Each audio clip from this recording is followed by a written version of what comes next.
Hello students, আজকে আমি জাহাঙ্গীর আলম তোমাদের কাছে আজকে আমি একটা নতুন লেসন বা অধ্যায় নিয়ে আজকে আলোচনা পর্বটা শুরু করব। ইতিমধ্যে তোমাদের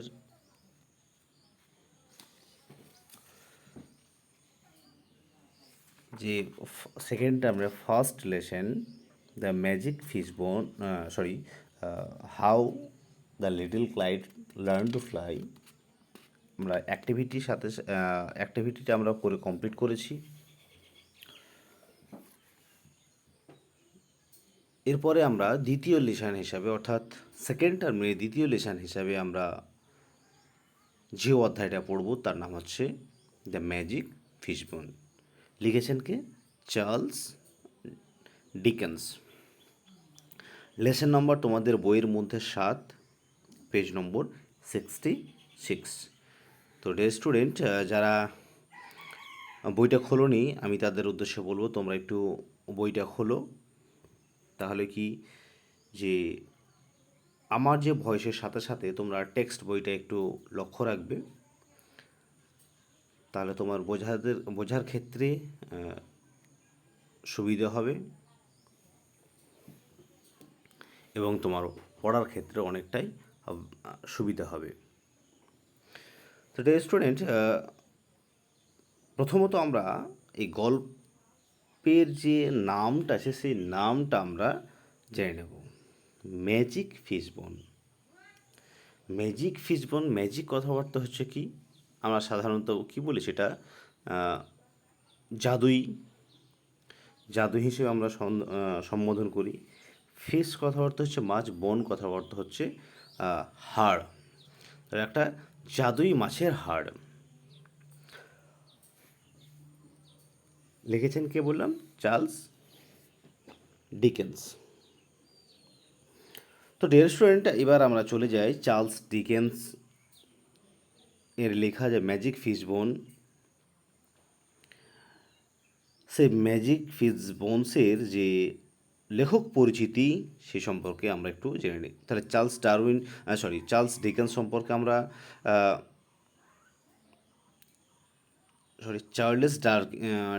চার্লস ডিকেন্স সম্পর্কে আমরা একটু দেখি, পড়ে নিই আর কি।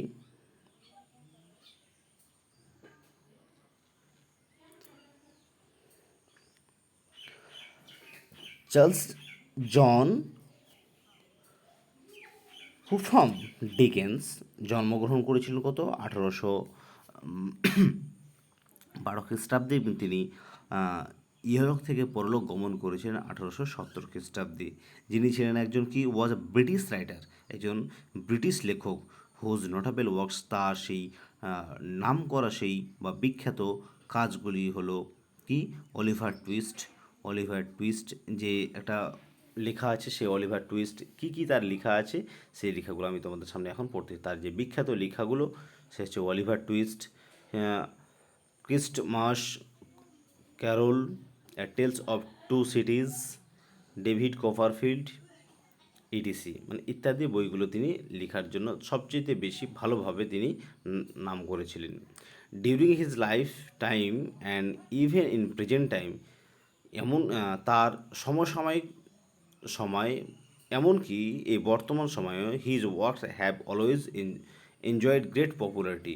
তার যে লেখাগুলো, তার যে কাজকর্মগুলো খুব গভীরভাবে জনপ্রিয়তা অর্জন করেছেন এবং he is generally regarded as the greatest novelist of the Victorian period. এবং ভিক্টোরিয়ান পিরিয়ড, ইংলিশের পিরিয়ডগুলোকে বেশ কতগুলো পিরিয়ডে ভাগ করা হয়, হ্যাঁ, তার মধ্যে অন অফ দেম হচ্ছে ভিক্টোরিয়ান পিরিয়ড। যেমন কয়েকটা নাম বলে দিন: Victorian period, romantic period, modern period, এইসব বেশ কিছু পিরিয়ড আছে, তোমরা জানবে না। বাংলায় যেরকম মধ্যযুগ, বর্তমান যুগ, প্রাচীন যুগ, এইরকম একটা যুগ পড়ো, সেই রকম ইংলিশের ক্ষেত্রেও, ইংলিশ সাহিত্যের ক্ষেত্রেও বেশ কতগুলো পিরিয়ড পাওয়া যায়। তো এটা হচ্ছে Victorian period. The present text is an adaptation from his popular short story the magic fishbone. তার এই যে গল্পটা যে ম্যাজিক ফিশবোন, এই গল্পটা তারই সেম একই প্রবন্ধ থেকে, যে ম্যাজিক ফিশ নামক যে প্রবন্ধ ছিল, সেই প্রবন্ধ থেকে এই গল্পটা নেওয়া হয়েছে এবং সেই গল্পটার নামও দেওয়া হয়েছে কি, ম্যাজিক ফিশবোন। তো ডে স্টুডেন্ট, এবার আমরা চলে যাই লাইন বাই লাইন এক্সপ্লেনেশনে।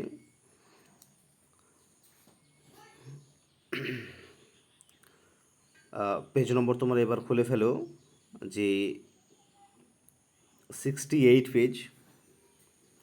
68 পেজে দেখবে তোমরা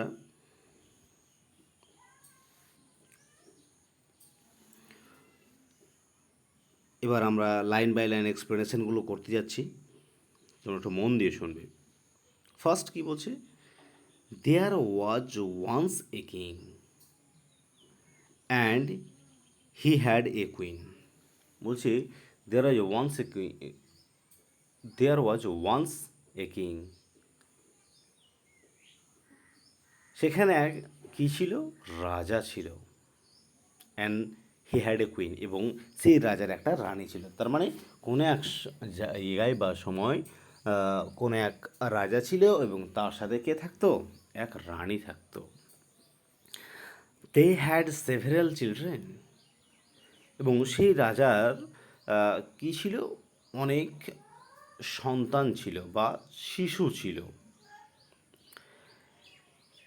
অ্যালিসিয়া ওয়াজ দ্য এল্ডেস্ট, এবং তাদের মধ্যে এই অ্যালিসিয়া ছিল সবচাইতে বড়। সবচাইতে বড় বড় সন্তানের নামটা কী ছিল, Alicia. Who looked after the other children, এবং যে অ্যালিসিয়া অর্থাৎ যে বড় সন্তান, রাজার যে বড় সন্তান, সেই বড় সন্তান কী করতো, তার পরবর্তী সন্তানদের কিন্তু দেখাশোনা করত। মানে স্বাভাবিকভাবেই আমরা যারা বড় আছো, তারা যেমন ছোট ভাইদের নিয়ে খেলাধুলা করা, বিভিন্ন সময় স্পেন্ড করা, সময় অতিবাহিত করা, এই সব কাজে যখন তোমরা নিযুক্ত থাকো, সেরকমভাবে অ্যালিসিয়া তার বোনদের নিয়ে কিন্তু কী করতো, সবসময় মেতে থাকতো। The king was in his private possession under the government.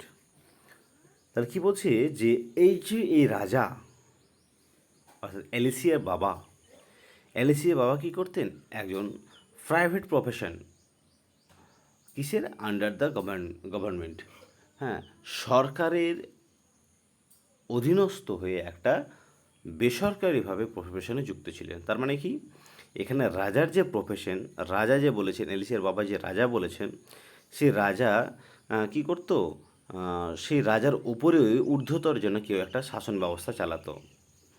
তো এই সময় মানে যেই অ্যালিসিয়ার বাবা যেই সময় রাজত্ব করতেন, সেই সময় রাজার ওপরেও কিছু প্রতিনিধি ছিল, যারা রাজাকেও শাসন কার্য চালানোর জন্য ভার প্রদান করতেন এবং তার ঊর্ধ্বে তারা থাকতেন। যেমন ধরে নাও, প্রথমত সম্রাটের পর হয়তো রাজা, রাজার পর আবার মন্ত্রীর পর হয়তো সেনাপতির পর তারপরে যে প্রজারা, এরকমভাবে সিস্টেমেটিক ওয়েতে যেরকমভাবে চলে আসে। আরেকটা যদি আমরা সচরাচর আমরা গ্রাম বাংলার যদি একটা উদাহরণ দিই, তো ধরে নাও বাড়িতে যেই রকম বাবা মা,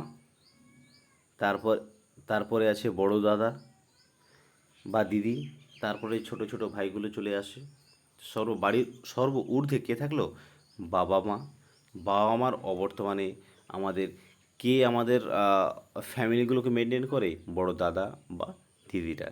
সেক্ষেত্রে বড় দাদা বা দিদিরা যেরকমভাবে বাবাদের শাসন কার্যটা চালায়, সেই রকমভাবে সে রাজার সময়, তখন রাজা নামটা হলেও সেই সময় কী হতো, রাজাদের শাসন কার্য চালানোর জন্য সরকার থাকতো, মানে রাজাদের কন্ট্রোল করার জন্য সরকার থাকতো। তার কারণে বলা হয়েছে এই রাজা কী করতো, গভর্নমেন্টের আধারে বা সরকারের অধীনে সে একটা প্রাইভেট প্রফেশন হিসেবে কাজ করত। The queen's father had been a medical man out of town. এবং এটাতে কার কার কথা বললো? এটা বললো সেই রাজার কথা। কিন্তু এই যে কুইন, রানী, রানীর বাবার তাহলে কি করতেন? রানীর বাবা ছিলেন একজন চিকিৎসাবিদ। এই কুইনের রানী অর্থাৎ রাজার যে স্ত্রী, সেই রাজার স্ত্রীর বাবা কী ছিলেন? একজন মেডিকেল ম্যান অর্থাৎ চিকিৎসাবিদ। কিন্তু আউট অফ টাউন কথার অর্থ কী বলছে? কিন্তু তিনি সেই চিকিৎসার জন্য তিনি কী করতেন? শহরের বাইরে থাকতেন। তাহলে স্টুডেন্ট, এই স্ট্র্যাঞ্জাটা বোঝা গেল। এই স্ট্র্যাঞ্জা কী বলছে? যে যে একটা রাজা ছিল, তার একটা রানী ছিল, তার বেশ কতগুলো সন্তান ছিল। তবে এখানে সন্তানের কথা যদিও তোমাদের পার্টিকুলারলিভাবে বলা হয়নি, তবে তার সন্তানের সংখ্যা টেন্টেটিভ 17টা ছিল। হুম,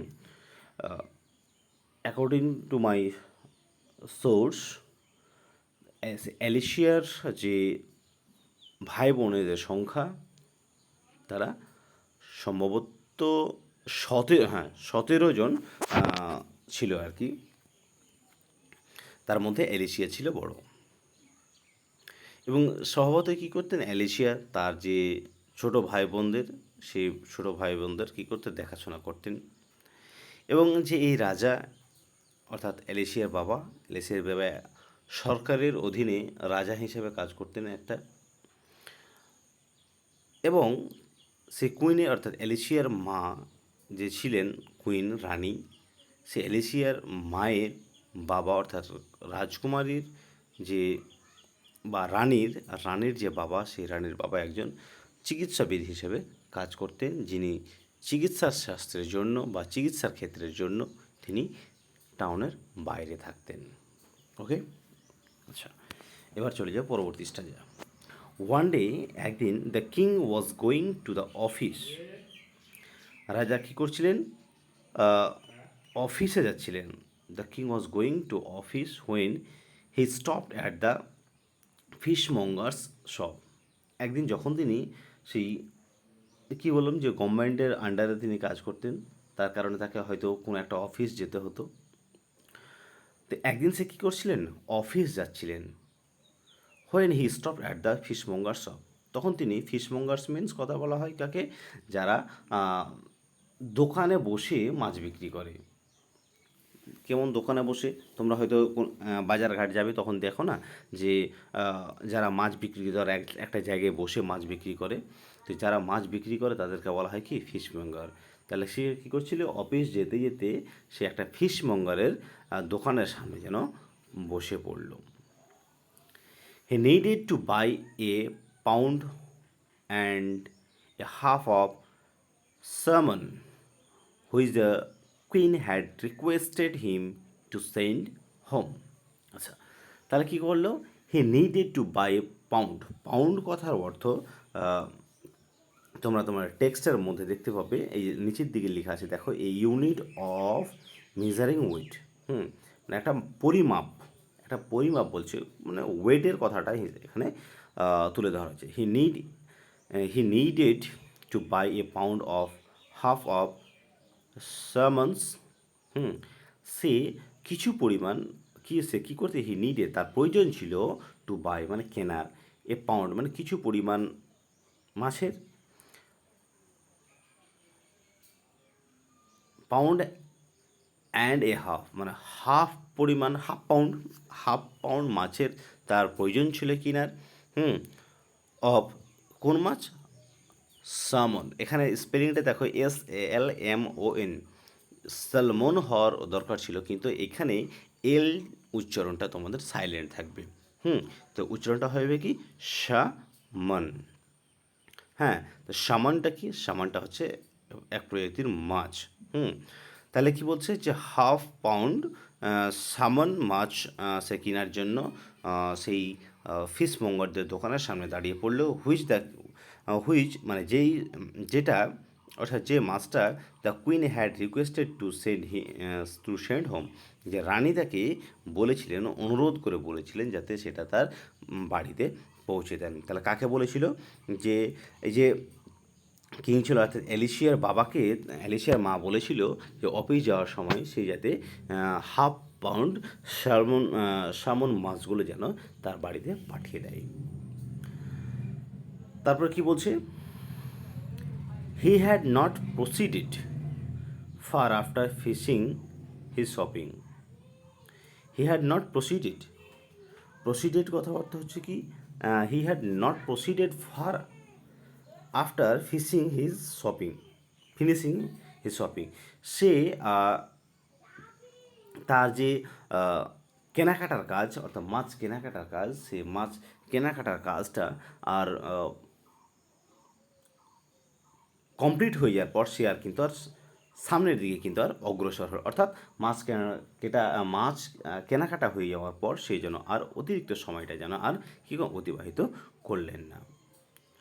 when the fishmonger's errand boy came running after him.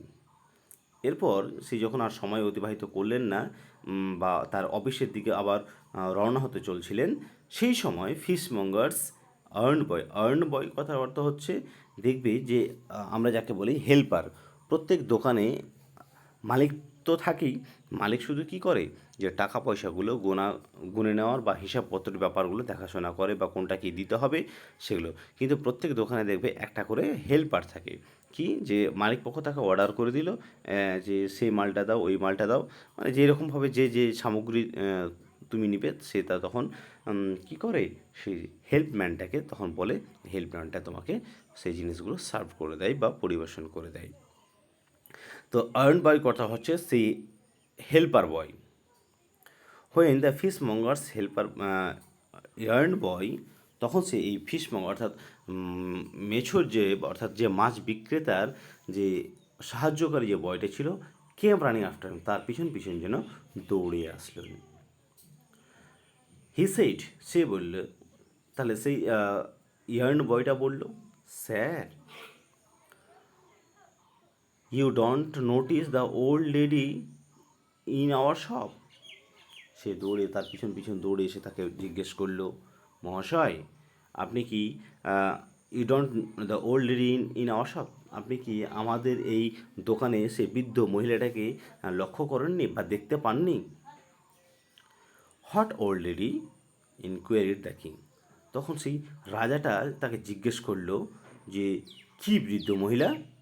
I saw নান, আমি তো কাউকেই দেখতে পাচ্ছি না। Now the king had not seen any old lady. এখন সেই রাজা কোনো বৃদ্ধ মহিলাকেই দেখতে পাচ্ছে না। বিকজ এর কারণটা হচ্ছে কি, she had been invisible to him, কারণ সে তো তাকে দেখতেই পাচ্ছে না।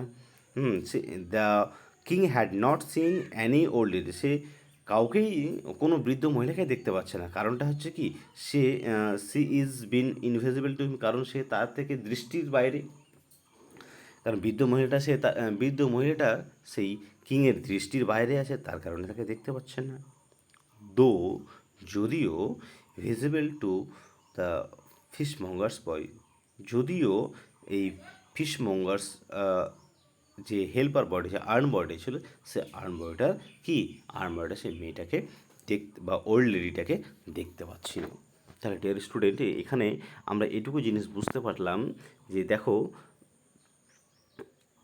যে ওল্ড লেডিটাকে সেই ফিশমঙ্গার্সের ইয়ার্ন বয় দেখতে পেলেও কিন্তু এখানে সেই কিং কিন্তু দেখতে পাচ্ছে না। তাহলে স্বভাবতই এখানে দুইজন ব্যক্তির কাছে দুই রকমভাবে এখানে উপস্থাপনা করা হয়েছে।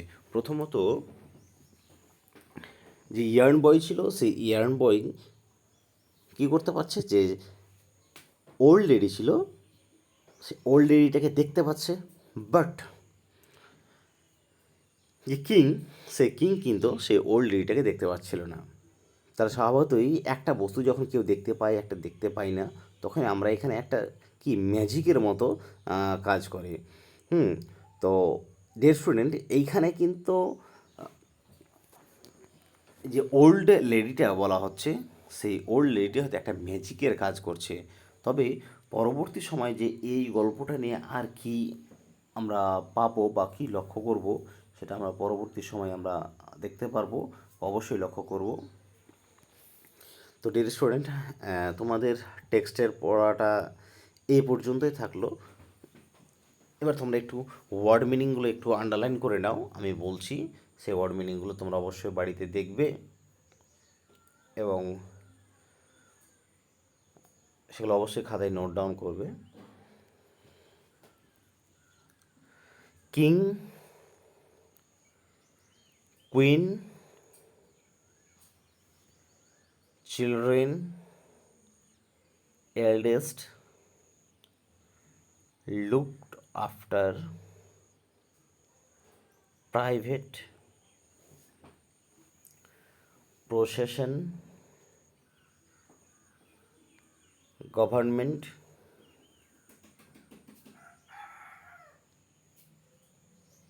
medical man,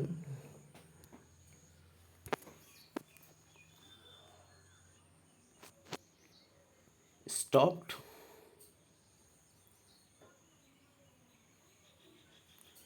fishmongers, needed, pound,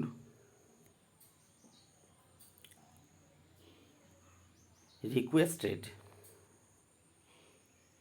send, proceeded, finishing, yearned boy, noticed, inquired, invisible, though visible। বাস। তো ডিয়ার স্টুডেন্ট, এই তো হলো তোমাদের ওয়ার্ড মিনিং। ওয়ার্ড মিনিংটা তোমরা অবশ্যই খাতায় নোট ডাউন করবে এবং লাইন বাই লাইন যা এক্সপ্লেনেশন আছে সেগুলো অবশ্যই তোমরা বাড়িতে দেখবে। আর এর পরবর্তী যে অ্যাক্টিভিটিগুলো আছে সেই অ্যাক্টিভিটিগুলো আমি পরের ক্লাসে হয়তো আলোচনা করব। তো ততক্ষণ পর্যন্ত তোমরা ভালো থেকো, সুস্থ থেকো, সাবধানে থেকো। এবার আজকে আমি আমার ভিডিওটা এখানে আমি পরিসমাপ্তি ঘোষণা করছি। ওকে, বাই।